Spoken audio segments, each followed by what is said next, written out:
Ladies and gentlemen, welcome to It's Rainmaking Time. This is Kim Greenhouse. It gives me great pleasure to bring forth Michael Glickman, the author of Crop Circles, The Bones of God. He has been a teacher of architecture and design for years, and over the last 20 years has been a crop circle researcher. He's one of the world-renowned people in this area. It's a fascinating area. There's nobody better suited than Michael to explain it to us. Ladies and gentlemen, welcome Michael Glickman to It's Rainmaking Time. Good afternoon. Well, hello. Thank you for joining us. You are one of the world's crop circle experts. How can you be an expert in the unknown? Exactly. That's a great question. How can you be an expert in the unknown? Let's just say that you're one of the people in the world who has spent a great deal of time studying and researching crop circles.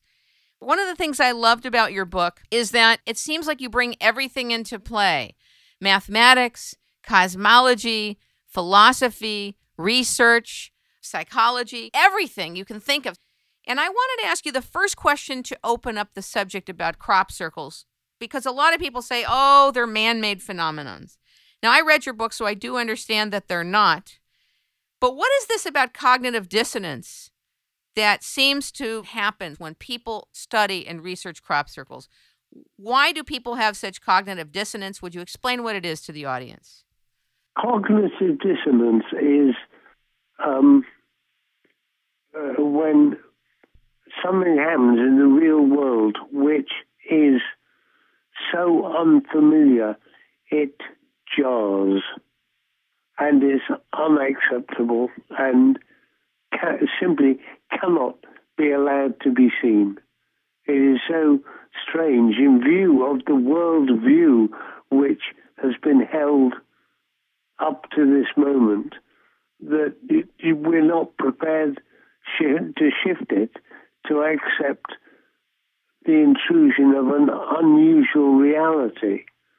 And my favorite example of this is heavier than air machines, flying machines.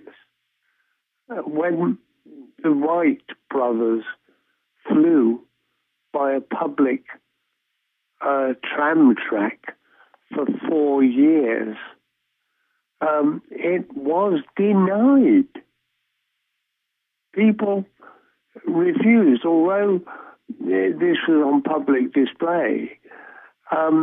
It affronted the laws of science.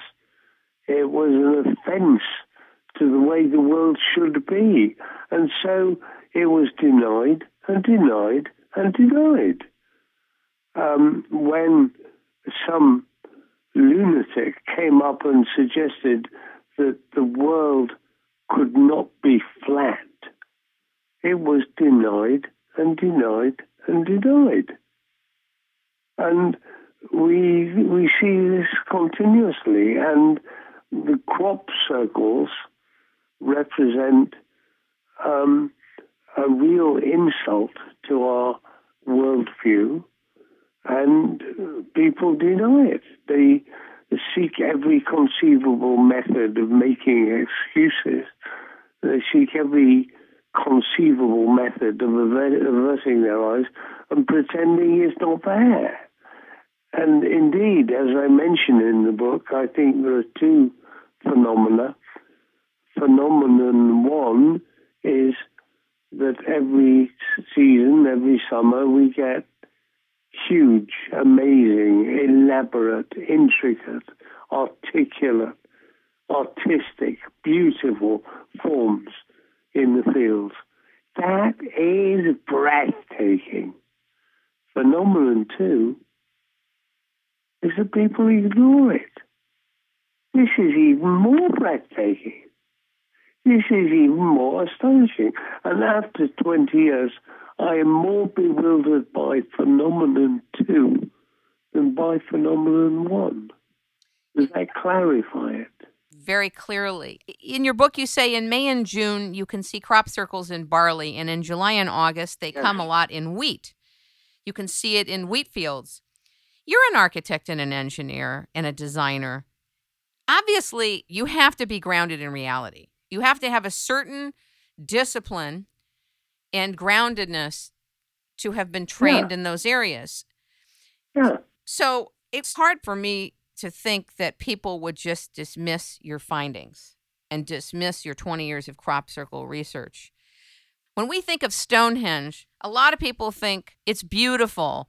A lot of people want to go and they're interested. But then there are other people who think that was a setup. But when I read in your book, it said that there were workers in the fields who saw the fields a particular way at one point in the day, and it was totally different later in the afternoon. Yes. And then the guards said it was a particular way at one point in the day, and then in the afternoon, it was totally different. They had just appeared. That's impossible if those are man-made. That's impossible. Look, Kim, we've just got to get rid of this absolute nonsense. There are man-made circles every year. Rarely more than 5 per year in England. They are all screamingly obvious for their poverty of quality, their poverty of design. They might as well have an amber flashing light in the middle of them. But the man-made hypothesis, which is completely unsustainable by anybody who examines the thing rationally, the man-made hypothesis brings an enormous amount of comfort to many hundreds of people who say, oh, well, we can go and sleep at night. They're all man-made. They are not man-made. And the idea that these huge, complex designs could be made by the human beings is completely unsustainable. But there are still people who believe babies are brought by storks or arrive under mulberry bushes. And what can I say? If people choose to believe absolutely absurd notions, then bless them. Bless them. Bless them. But it ain't true. The number of man-made circles is very small and absolutely rotten in comparison with the real thing. So is it kind of like comparing the great artists, the great painters? What you're talking about really are masterpieces of the fields. Absolutely. I mean, one of the things you can state definitively about anybody who says, oh, they're man-made, you just say, oh, thank you very much for that information. Where do you get your background research from? Have you ever been to a crop circle? Have you ever been to a crop circle conference? Have you ever research the subject in any depth, or do you get all your information from tabloid newspapers? You'll find that this is a very comfortable hypothesis for people who know nothing and choose to know nothing.